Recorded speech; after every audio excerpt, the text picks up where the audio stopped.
welcome to ComplyPlus Presents. This is the first episode of 2025.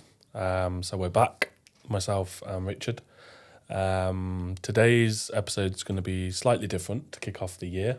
We're going to introduce the speakers, so to speak, and the focus today is going to be on myself. So Richard's going to be asking me some questions about background, about what I'm doing in the company right now, and what the aspirations are for myself in the company moving forward. Fantastic. Yeah, so I'm Richard. Good to be back after the festive break and resting. How was your break? Yeah, it was good. We had quite a bit of time off actually because of the way the dates fell. So I think we were off from sort of the 21st up until the 3rd of January. So it was nice seeing family, usual sort of British Christmas stuff, I suppose. Yeah. So how was yours? Strangely, I actually enjoyed Christmas. Yeah, you're usually a bit of a bar humbug, so yeah. Yeah, normally they call me. They normally call me the Grinch, you know. But I really got into it because it was quite different. Normally we go away, but this time we stayed in England and with family and friends in Warwickshire. Then we went to Lancashire, family and friends as well. Big groups. So seeing the children, a lot of them are older now, and but it was really good. It reminded me of Christmas many years ago when I was younger, where we really just used to go for it, you know, feasting, food, music, family get together. So I don't know whether I should say I absolutely enjoyed it, but I did. You might be here again next year if you say that. Yeah, but anyway, it's good to be back. So I've got Lewis with me as always, but one thing is that the more we have now gone into this space where we are producing podcasts and explainer videos for our YouTube channel and putting on Apple and the other platforms, even LinkedIn, sharing on LinkedIn. Many people ask me about you actually. Say, who is this Lewis? Some people do know you, but I don't think they know enough about you. So, so when I was talking to the team about what we discussed, I know what we're covering this year in general, but because you're such a crucial part of our focus this year, I think it's important to properly introduce you as an individual and your role in the company. So, Lewis Normoyle, tell me about yourself. Well, I am born and bred in Coventry. Well, I was born in Birmingham, but grew up in Coventry, lived in Coventry all my life until a couple of years ago. We moved into Staffordshire. So, I was born here, sort of local primary school education, public school, secondary school education, went on into sixth form and into apprenticeships. So, I initially started working on projects at Jaguar Land Rover in Wolverhampton and in Solihull in Birmingham. So my career and my education was sort of geared to sort of an engineering type background. So I was interested in sort of physics, mathematics. They were the sort of qualifications I was going for, and that was how I'd sort of set up what I sort of wanted to do or I was good at. I think there was an element of, you know, what are you good at, but also, you know, what is actually a good career in terms of, you know, good salaries, good opportunities and so on. Obviously in the region here in the Midlands, we have a lot of engineering companies, big companies, worldwide names that have bases here. Also, the local universities offer very good engineering qualifications and degrees and so on. So there was that sort of progression plan. So, I worked there for a couple of years on various different projects, mainly looking at, you know, the infrastructure in the new plant builds that Jaguar were investing in at the time. This was sort of early, just after 2010, 2011 sort of time, where there was a lot of money being pumped into the sector at the time. Then from there, obviously, a bit of a career change. Wasn't quite enjoying things. Ended up going down a different path, really. So, that's when I ended up working in a small family business in construction. I did that for around 6 to 8 months. While I was looking at different opportunities, I was doing some research in evenings or over weekends just to sort of really think what I'm going to do, because I was getting to that age, where you're sort of 19 turning 20, what am I actually going to do for the rest of my life? What am I interested in? Could I have a passion for? Yeah. And that's when I stumbled across digital marketing. Yeah. Wasn't something that I'd initially thought, I want to be a marketer, because I'm not necessarily into arts and crafts and necessarily making things look good, which is obviously one of the key things with marketing. Yeah. But obviously the business side behind it, how it works, how it supports companies, interested me quite a bit. So yeah, the course that I enrolled on was a national qualification at a local college in Leamington Spa. So I ended up going there, but obviously alongside that, as it was an apprenticeship model, you had to find an employer. So that's obviously when I came to you guys. I had various interviews, but the company that resonated with me the most was obviously you guys. I know at the time you guys were into recruitment, health and social care recruitment. Yeah. So the business was very different when I joined the business. In fact, back then it was Regal Staffing. Yeah. It was even under a different name. Yeah. So yeah, obviously I joined you guys. I was doing the qualification. And yeah, that's when I got to know more about the health and social care industry. That's my first taste of it, really. Yeah. I started to understand, even the concepts of recruitment. What is recruitment? Obviously, we all know the dictionary definition, but how does a recruitment company work? Yeah. How do you get staff? How do you train them, make sure they're compliant, send them to work, manage contracts, all that sort of stuff. Although I was more looking at the marketing side, when I joined you guys, you hear different conversations in the office, you pick things up, you're involved in meetings, and obviously when you're marketing something, you need to understand the product and the business anyway if you're going to do a good job. Yeah. So yeah, obviously I joined you guys at an interesting time, because I know the business was in the process of diversifying slightly anyway, because of some of the challenges in recruitment at the time. It was difficult to compete against bigger companies. Yeah. There was margins were being lowered or rationalised, every month really. So, the business, your business that I joined had already started that diversification process into sort of looking at compliance and looking at training and knowing that actually the standard and the competition out there in that market was quite small, because I think you guys had already done the research and looked at that sort of area. Obviously, the other point to that was obviously the company was sending staff out to do this training, and what they were coming back with was pretty substandard at the time. So I think that was also probably a brainwave.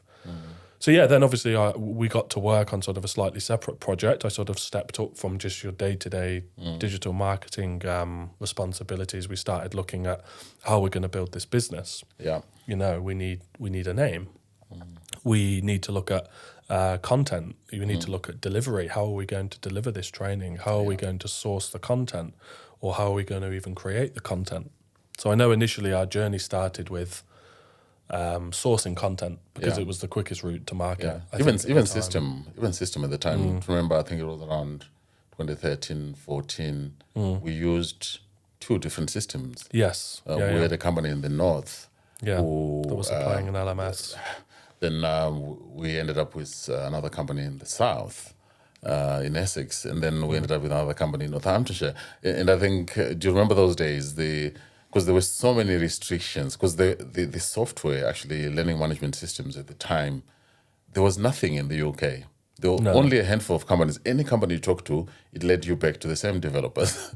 And I think the lowest quotation we got was for about 18,000. There was one for 21. There was to one actually for build an to LMS actually build an from LMS. scratch, So never mind. I'm just taking you back to sort of say, look, if you look at the story, part of your journey was you come in and we're a recruitment agency. We're working with the NHS, the prisons, private healthcare, and but actually that sector is now being taken over by huge companies that are very aggressive. They are buying up competitors or hostile takeovers, because we were subject to a hostile takeover and we didn't even realize at the time. And I remember sitting with you and saying, literally within the first few weeks of you joining, say, look, we've got the healthcare recruitment company here, but we're already training people. And I'm thinking the future is in compliance. So instead of competing with these big companies, if we come and offer them training and compliance services, Because when we send people to the same training companies, they're coming back with suboptimal skills. So we're having to train our people even more on some sort of induction training. Then you lose them to the bigger companies because all they do is just offer them £1 more an hour. You can't they're compete gone. with that Yeah, because your margins are so low, and they can lose money in Coventry and Warwickshire or in the Midlands and not care because they'll get it back somewhere. But if they are getting back somebody who has already been assessed, they're fully compliant, and they've got the training, you've done all the hard work only to hand them over. You've got them ready for someone else ultimately. Yeah. So I think how come that didn't scare you to say, look, I've just joined this company, and everything that I joined this company for, these guys are telling me that falling. there's nothing here. We need to find a new model, and we need to look at, because you never questioned me. I remember that very well. So I sat you down and I said, look, we're doing this right now, but these are the challenges in this area. But I think we should be going in this direction, and I want you to focus on doing the research for the compliance and training. How did that feel? Yeah, I suppose at the time there was maybe some naivety from me because I wasn't thinking about security. I wasn't thinking, well, actually, if the main business is going to fail, how am I going to get paid? And I wasn't really thinking at that level at the time. I was just thinking, it sounds exciting. It's like basically building a business almost, not quite from scratch because you built the foundations, but it's almost building a new idea from scratch. And I think most people, if they have an interest in business or careers or whatever, would find that interesting, I would imagine. So yeah, it was more just head down, try and prove myself in the business, see what we can do, and see what we can build. I wasn't really thinking too far ahead at the time because I'd just come out of a difficult situation in previous sort of roles, and it sounded exciting. I wasn't really thinking about the things most people think about: security, wages, career progression. Because it could have failed. It could have failed dismally, and then we could all not be sat here now. But luckily, it didn't. So like you say, we got to work. We had to do it the hard way. We had to play hardball, like you say, dealing with suppliers. Because the route to market, we had to license content. We had to license a system. There was no way we could afford, like you said, some of them quotations we were getting.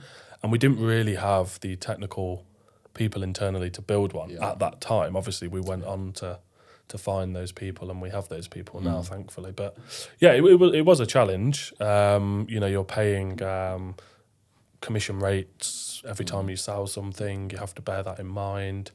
Obviously quality issues, because if there was a quality issue, you couldn't actually deal with it yourself.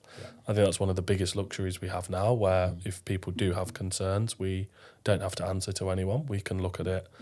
Yeah, we've got some outside people who do the quality checks for us, but other than that, we can make the changes. Obviously, back then, we just had to send emails to an inbox that usually wouldn't get a response, or a phone line that would not answer. So, yeah, it was challenging to build a business on the back of that. And then obviously when you did get the odd client who maybe wanted to buy at sort of enterprise or corporate level, where they're looking for 500-600 users or thousands of users, you always had to go to the company you're sourcing from, the owner system, and almost do a partnership with them to get your client. But then obviously we quickly learned when we did that with a couple of organisations that the likelihood is when this contract needs to be renewed, or when these guys need this training again, they're not going to come directly to us. Because they know the source. Because they know the source. And they know that we're almost like middlemen in this situation. So, yeah, it was challenging. But I think that's what also spurred us on, not just to offer the e-learning or the virtual training, was also to offer face-to-face, which obviously, again, is it's hard to build on when you don't necessarily have any clients initially. But obviously, because of the networks we'd been in from recruitment, we managed to get a few jobs. And then as our marketing improved, our brand exposure was there. People started knowing who we were. We became a bit of a name, particularly in the south of England initially. I noticed we were very strong in the south and still are. And we then started doing some of the face-to-face training. But again, the margins are challenging at times. You've got to pay the trainer, you've got to pay their hotel fees. obviously we The looked travel at, as well. travel, subsistence. So we looked at obviously different models where, if you get a trainer in this region who doesn't have to travel too far, but again, finding the right people to deliver it in the way you want to deliver the training can also be challenging. Luckily, we have found some people now that align with our sort of values, but it can be challenging. So all that time really was, it was just about pushing and pushing and pushing and surviving in a way. But then, as well as we were doing that, we also had to have the side part of the business where we were trying to build our own things, because we knew that wasn't sustainable. And luckily we managed to get out of that vicious circle after about, I think, 18 months. We actually had a prototype for the new system, which at the time we decided to call LearnPack. LearnPack LMS. So I think you initially come up with the name and the concept behind it, and you defined why we should call it LearnPack, and obviously we then ended up actually registering the company as LearnPack Systems. As LearnPack Systems with Company's House. So the LearnPack project was also interesting because even for me, I ended up learning a lot of new skills. Even some basic coding, but also database management, UI, understanding user interfaces. Even servers. Servers now. We're talking to Rackspace and our friend James. James really did give us... he was... That core of the system actually would never have worked without his contribution. And even, there's the security side as well that he's implemented in our business. So building that system on the side was important, and then also yourself with some of your research team starting to build just basic content. Then obviously even going into the market to look at how are we going to author that content, because you can't just put Word documents or into PowerPoints a system and call it training. So instructional design, because it was you and Yasmin at the time, so literally 3 people in a room. I'm credit also to Korean Business Solutions, working with Puneet and Sachin and Naveen. They found us a team in India with Vishal leading on the project. It was really crucial because we could then build a system that we had control of. So you control the content, so that means the quality side of things. You can do your own peer reviews, get accreditation. We had no control when we were using other people's systems. But also, if there were any system glitches, I remember our first contract, actually. We lost our first contract for e-learning. Yes. Because... relatively quickly, actually. We got it relatively quickly, and we lost it almost immediately because the glitches, because we didn't know how to test the system properly. No. It's one thing to develop things, and then you think they're working. Then when you give it to a customer, then... I remember when the problem was fixed, it was such a minor problem. And then it drills into you that testing is the most important thing before you deploy a software product. But you sort of start to think, hang on, did we make a mistake rushing to develop our own system? But the other side was not sustainable. No. To keep licensing from other people, then they're basically using you to get business. Of course they are. If that company wants to add an extra 100 people, you have to negotiate again. You have to go and buy credits. So... if I go back to sort of those early days, because I was doing most of the implementation as far as face-to-face training initially. Yes. And you were doing a lot of the digital marketing, but also the customer relationship management. Do you remember those early days? Not having worked in the sector that long, you had never worked in health and social care anyway, but even the recruitment side, I think you only did it for about 2 months. Yeah. How did that feel? How did you get to grips with what customers needed to know, making sure that we do a proper needs analysis? Do you remember those days? Well, I think like you say, once we'd set up that initial part of the training business, my role from just being a digital marketing apprentice evolved quickly, and even my titles changed. Like I say, I then went more heavily into commercial, particularly while we were licensing off other companies, because we didn't need to worry about IT, we didn't need to worry about systems. We had that, we were paying for that luxury, but we needed customers, we needed revenue. So all of a sudden my marketing role turned into almost a marketing role where I'm looking at sales, account management, and you almost had to quickly learn. I know we did a lot of sort of one-to-one sessions. We worked in the office together quite a lot. I tried to sort of pick things up of my own sort of initiative in a way. I'd read things or in the evening, you might pick up a paper or something and just read about things, listening to the news, all those sort of things sort of helped.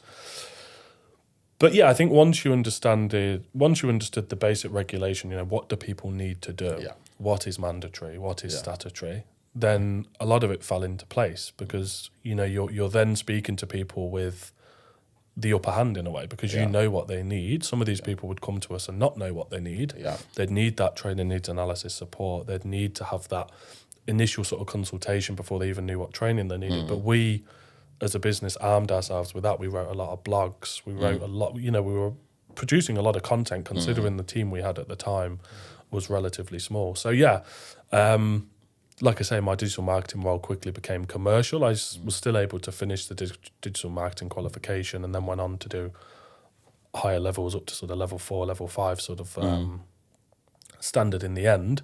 But a lot of it was still relatable because I was still doing things that were marketing-based roles, but there was also that wing of dealing with customers, understanding customers, what looks good for customers, how can we help customers, how can we look after these customers. And in the end, we were building a very good client book. And I think that's what strived us to work with Corian and some of the other suppliers, even support from someone like James, who works on big NHS sort of systems himself, to build a system of our own, to sort of say, why should we keep having these challenges? We're the ones getting these clients. We're the ones actually helping these clients.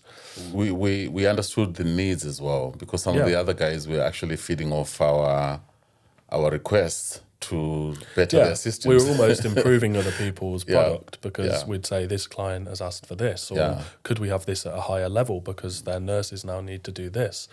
But because some of those people weren't maybe working as closely in the industry, and we also had the recruitment background, I think there's a factor of things. But that quickly got me sort of up to speed on what people actually need. And then you start actually breaking down services, healthcare services. Adult social care, even then moving into sort of the Ofsted, the early years and so on. Obviously something we've gone into more in the last couple of years here. But you start understanding, you start speaking the language, and then you start, like I say, you get a bit of respect from these clients. As long as you do the usual good customer service things, you're responsive, you put on a good show. I know obviously when you were leading on the training and some of the other trainers, everyone we sent, there was always pretty positive feedback.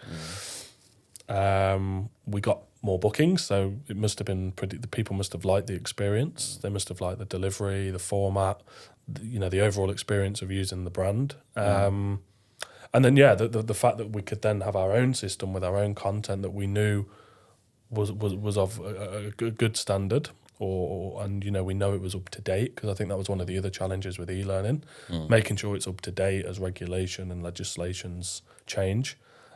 We felt we had that full sort of blended learning experience. So as a training business at the time, which is obviously what we were perceived as, and that's where the Mandatory Training Group name sort of originated from. We had everything. It took 4 or 5 years, I think, to build, but we had everything. And then obviously we got different people into the team. My role was still pretty dispersed across different areas, but really the main roles were in sort of the commercial side.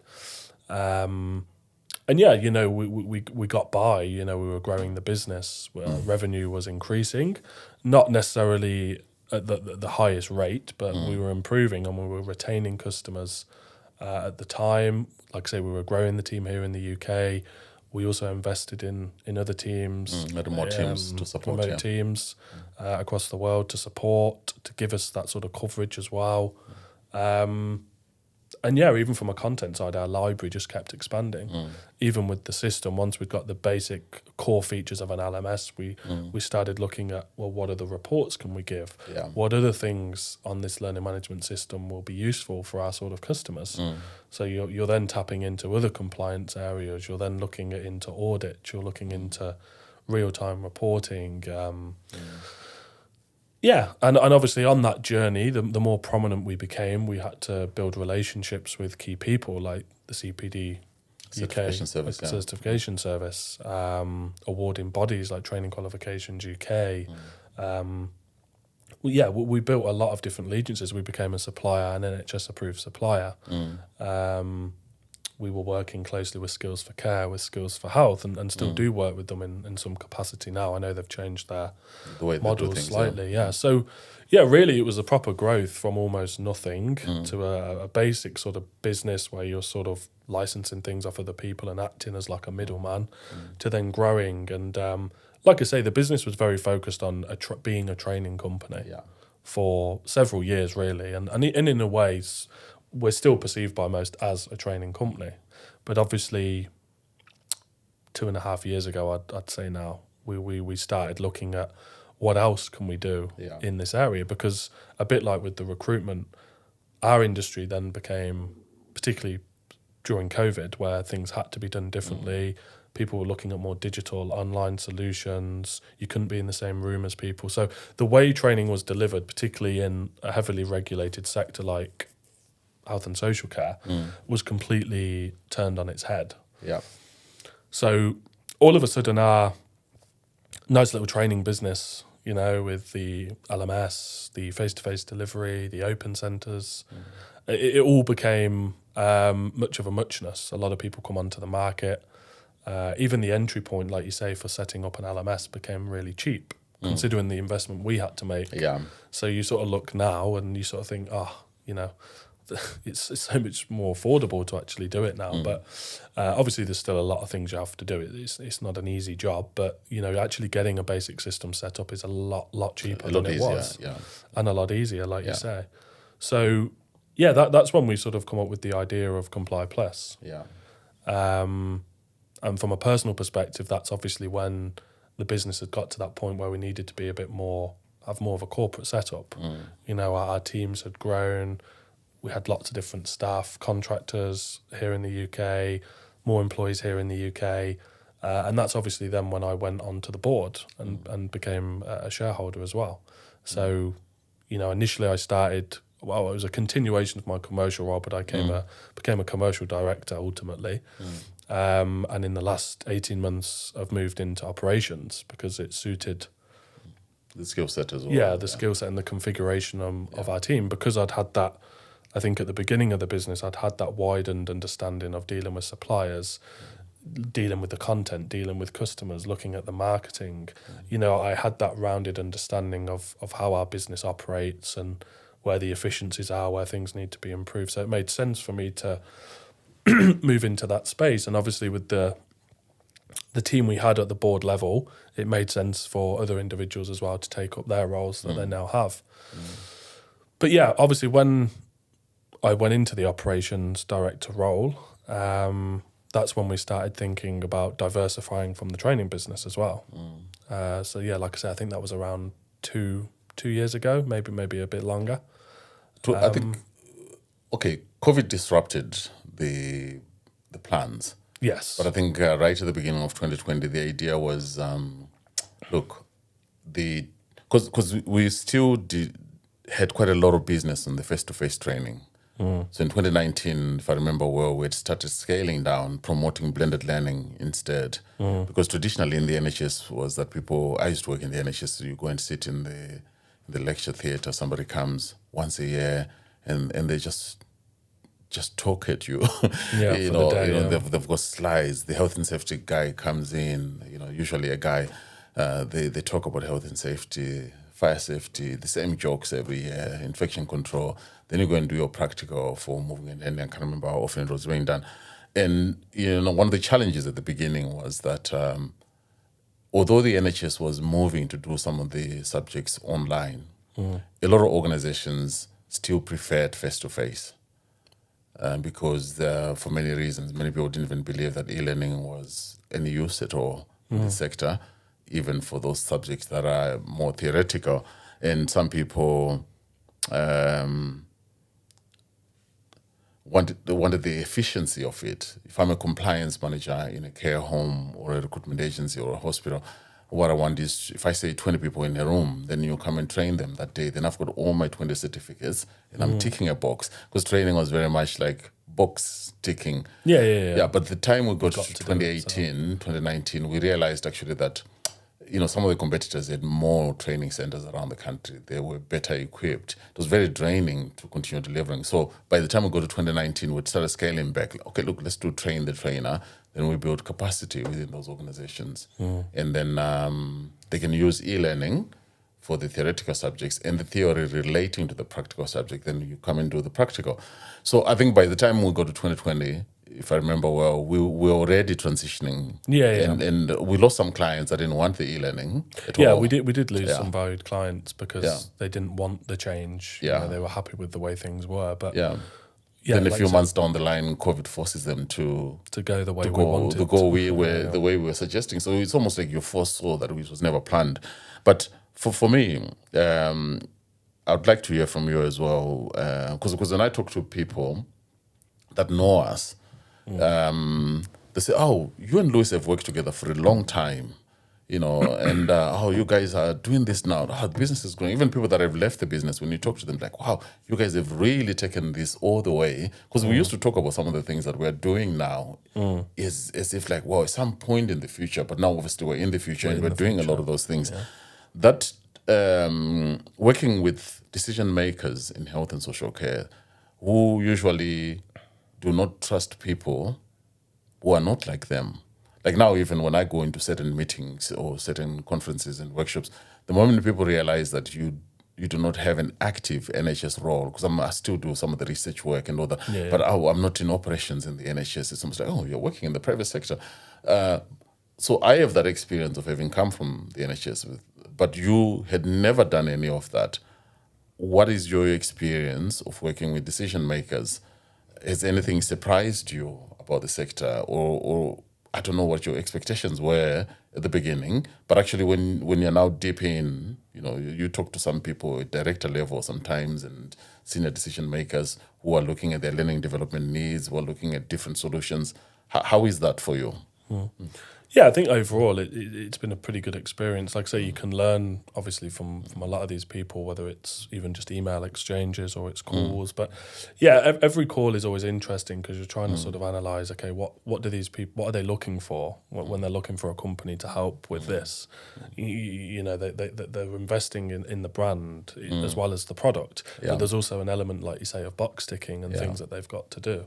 Yeah. So yeah, I think like you say, there's been very different experiences. I think sometimes the thing that shocks me is obviously some people are still a bit unsure on what they want. There's a bit of fishing. There's a bit of almost free consultancy as well, where they think, if I get a Zoom call with the team, Lewis and his team, we can find out a bit more of what we actually should be doing, or maybe get some ideas on how we're going to implement some of these changes. When CQC are changing and COVID has changed a lot of things, people need almost that help. And if they can get it for nothing, people are going to try and do it, and you can't blame them for that. So yeah, I think overall it's been a positive experience. But even the way people ask for our different services, whether they are just coming for your usual mandatory training, whether they're looking for something a bit more bespoke, whether they're looking for something on ComplyPlus now where it's like to do with train the trainer or training management system, a learning management system. They're looking for some sort of compliance tool or whatever angle they're coming at. There's always a different way in which people are asking and a different way in which people get to the end result of actually what they want.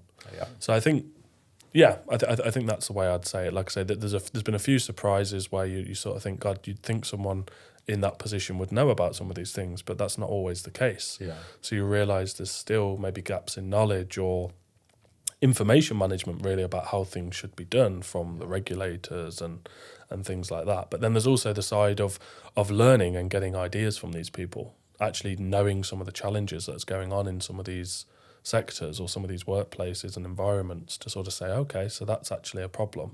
Then it gives us ideas as a business actually how we can come up with solutions. Because, ultimately the way we want to be looked at is a solutions company. We're not here to make life difficult for our clients. We want to make things as easy as possible. We want to make compliance something that they don't need to worry about. Yeah. That's really our mission, really. Yeah. So on the back of that, you were coming from an engineering background with Jaguar Land Rover. You had worked in construction as well. So there's a high level of awareness on health and safety And they also get training probably at a much higher level than we got in clinical environments for health and safety and compliance in general. Those are really crucial skills for me. When I was looking at your CV originally, it was, oh, that's interesting. Where is he living? Why is he living in Jaguar Land Rover? Why has he moved from this sector? But I could see actually the fact that you had an awareness of risk assessments, risk mitigation. So for me, those are some of the skills that I found interesting. Have they been?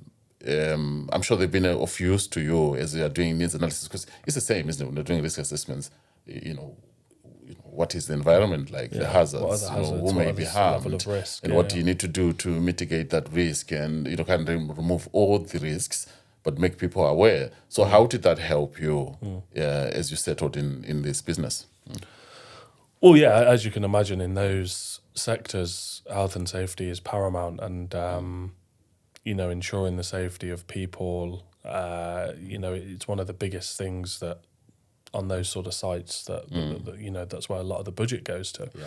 So yeah, it gives you that awareness of the importance that training isn't also just about stopping risks. Yeah. It's about enabling people to learn, be more aware, but also be more effective in their role. Yeah. Health and safety, it is about risk mitigation. It is about making sure you do things properly, but there's also theories behind that that can make you better at your job, more aware, more astute in those environments. And I think even for us, that's how we try and create our content, whether we're delivering it in person, in a webinar, face-to-face, on a via a learning management system, or even as a video. Everything we try and do, it's not just about ticking the box. Don't put this wire across the floor because someone could trip over. We try and go a bit more into sort of the theory behind why some of this training is useful. And like you said about building capacity, that's what it's about. Making sure people know the standard, the knowledge, as well as understanding obviously risk. So I think that background does help you because it makes you understand the seriousness of it, but also the other side of it where actual training is there to develop people. It's there to improve people, usually in that particular role, but even in life, it can help you. That's why we do it. That's why people spend money on it. But obviously in health and social care, there are things that have to be done. So there is an element of this is mundane. I don't really want to be here to do it. But it definitely helped. And even some of the qualifications I'm doing now for health and safety, they give you even higher level awareness. Yes, sort of when you're dealing with decision makers, then you have to, But because when in health and social care, there's a lot of discussion around human factors. Like you're saying, people being complacent or maybe not taking training seriously, policies and procedures. And those are some of the things that have informed the development of ComplyPlus to sort of say, look, it's not just a training company anymore. It's not just a learning management system. We have to build the training management system. We have to put templates, policies and procedure templates, and people can upload documents. People can, and then even things like policies and procedures. What is the evidence that people have actually gone through the induction properly? So, for me, working with you, considering your background, that really helped the development of ComplyPlus because we were on the same wavelength to say it doesn't matter whether you're on a construction site, you're in a care home with people with dementia, or you're in an A&E department. Everywhere, actually, that there are inherent risks that are there. But obviously, trying to convince the market, because a lot of people would have several training companies, maybe 2 or 3 e-learning providers. They've got a system for policies and procedures. They've got health and safety, 5, 6 systems when we did the research. And initially, there was a lot of reluctance to sort of say, can you put everything in one system? But we kept thinking from 2021, I think, that the more you think about it, actually, we need to makes sense. Integrate things into one place. When you look at the diffusion of innovations, some people get it straight away. Yeah. Right? Think, this makes sense. And I can name quite a few that got it straight away and signed up straight away. Then a few more who need a demo, maybe a little bit more convincing. But then in the end, they realize, actually, you're saying I'm going to save a lot of money. You're saying we're going to be more efficient. You're saying we're going to have one login and I can assign all these things and I can upload documents. You're going to send me reminders. Oh, this makes sense. The next bit now is traditionally where the challenge is to say, how do you convince the next 10% so that you can get to that tip? How has that been? Does theory play out in practice in the same way? I think it does. Yeah, when you look at the concept of diffusion of innovations, I think it's very accurate for this software that we've launched, because it is a software product.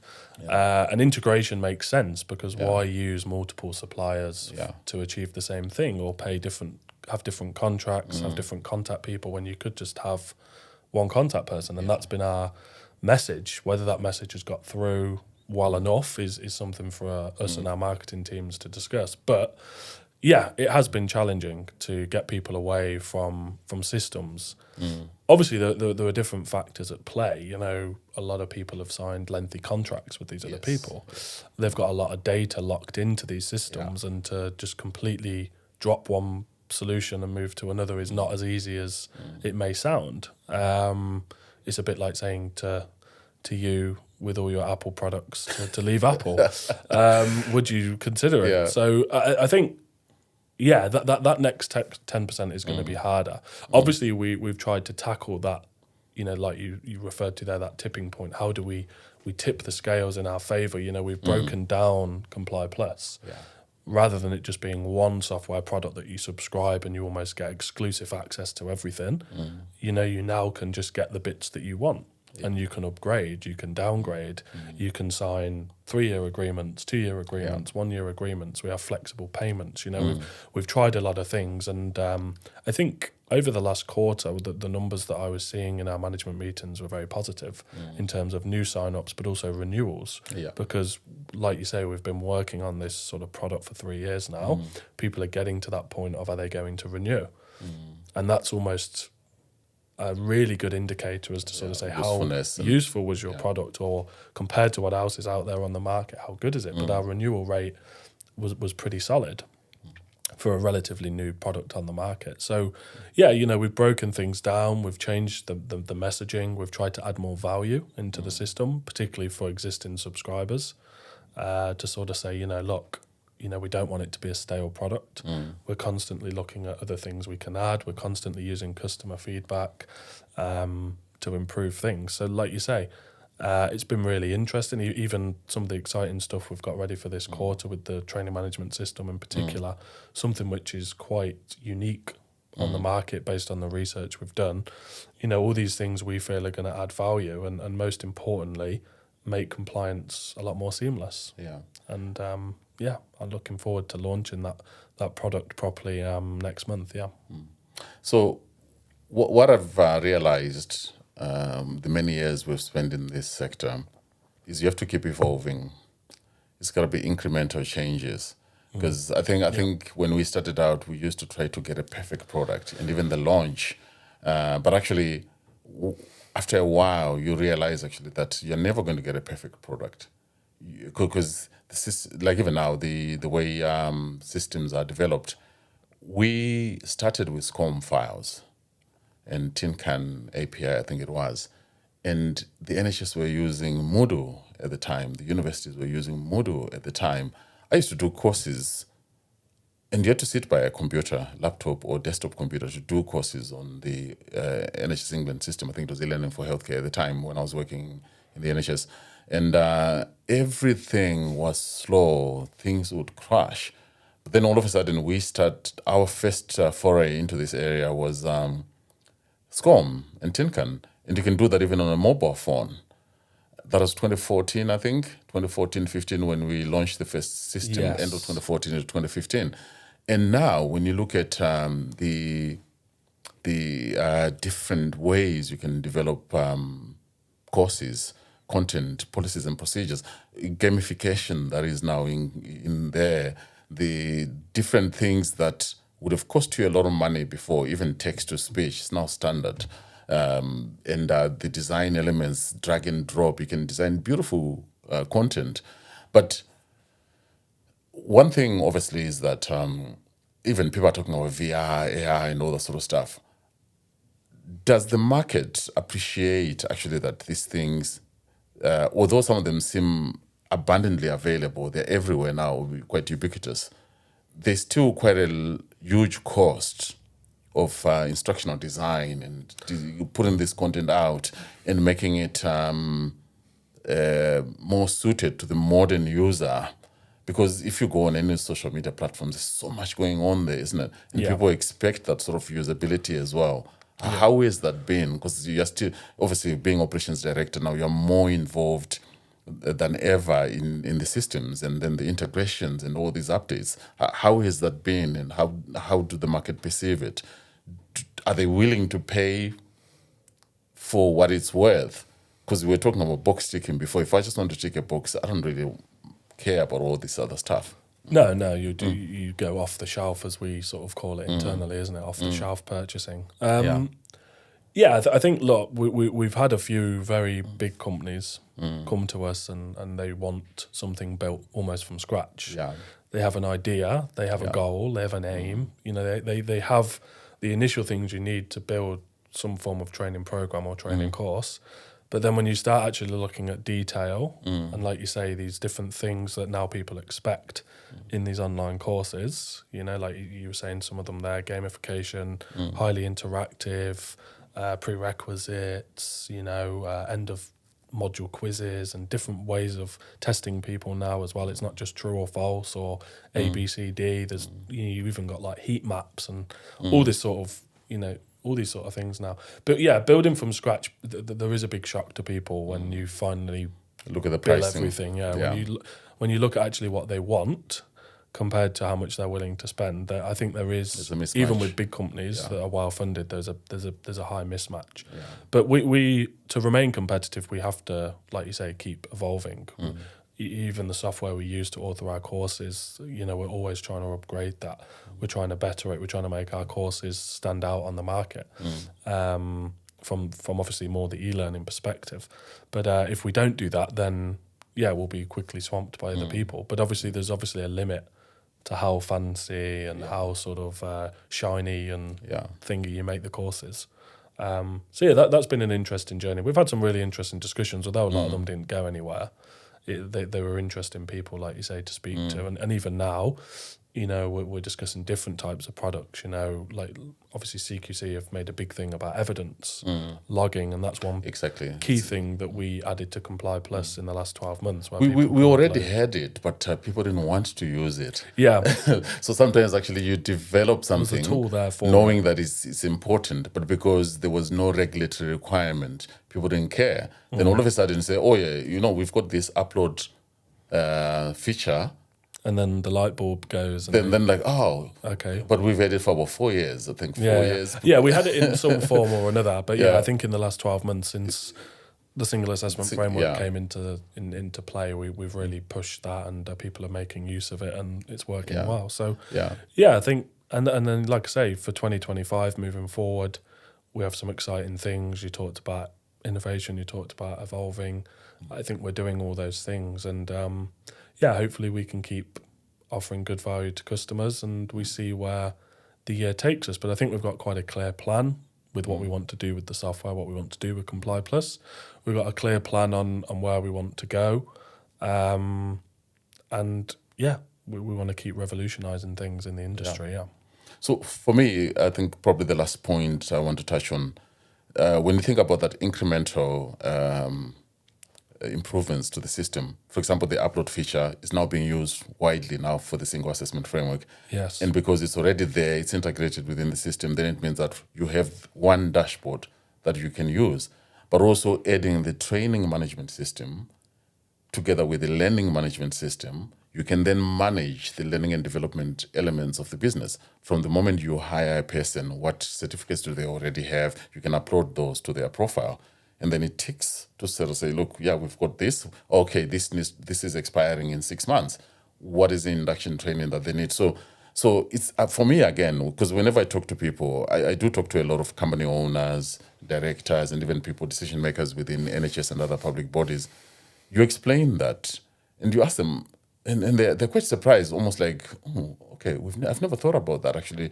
I always thought that you could manage all that within a learning management system and say, okay, yes, a lot of the features that they do work together, but the features of the training management systems are different. It allows you to even the design and even because if you have different suppliers, you're doing your own in-house training.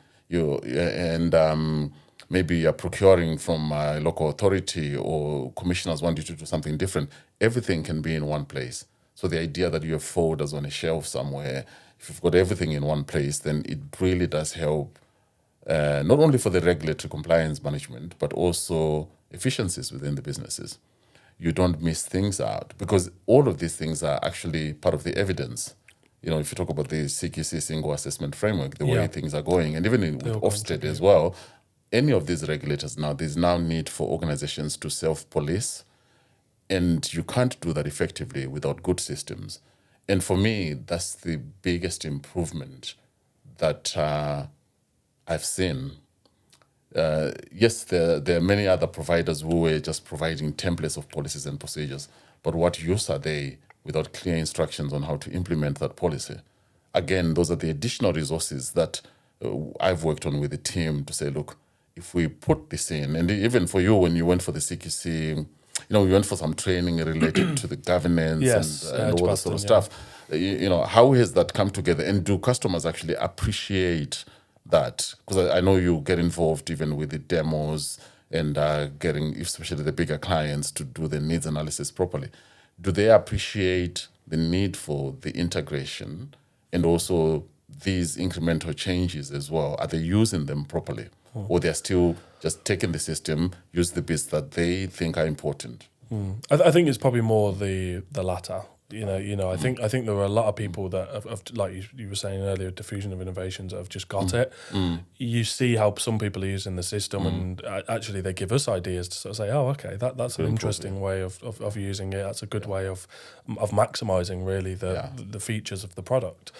But there's still a lot of people that have even subscribed to things and they don't even use some of the features. So they're paying for it, but they're not using it. Properly. Or, they'll almost come back to you in a few months and say, I thought we got this with the system, and you have to turn around and say, you did. We went through it in the onboarding. It's all there. There's user guides. All the information is there. But, people, particularly if they're in a period of maybe they've just had an audit or there's been a big incident in the workplace or there's a big change in the sector, people panic and then they rush to people like us to try and get a solution. So, or they get a bit hysterical. They forget actually what they've subscribed to when it's running out, I'd say it's more the latter, but again, that's where as a business we're trying to improve, to highlight these things, to even without the way we look after accounts now, we want to check in, we want to make sure everyone's maximising all the tools. Because if they're not, then they're not getting the best out of the system. Exactly. And they may decide the system's not for them when actually a lot of the things they need are just sitting there waiting for them to use. Yeah. Fantastic. So our first episode for 2025, ComplyPlus presents. I was talking to my colleague Louis Normoyle, our Chief Operating Officer, and hearing his story, how we started working together more than 10 years ago, and how we've built this business to where it is now. It's been a long journey, exciting journey, sometimes challenging journey, but we believe that it's been worthwhile, and that's why we keep pushing and getting strong. So we'll see you in the next episode. Thank you, Liz. Yeah, thank you.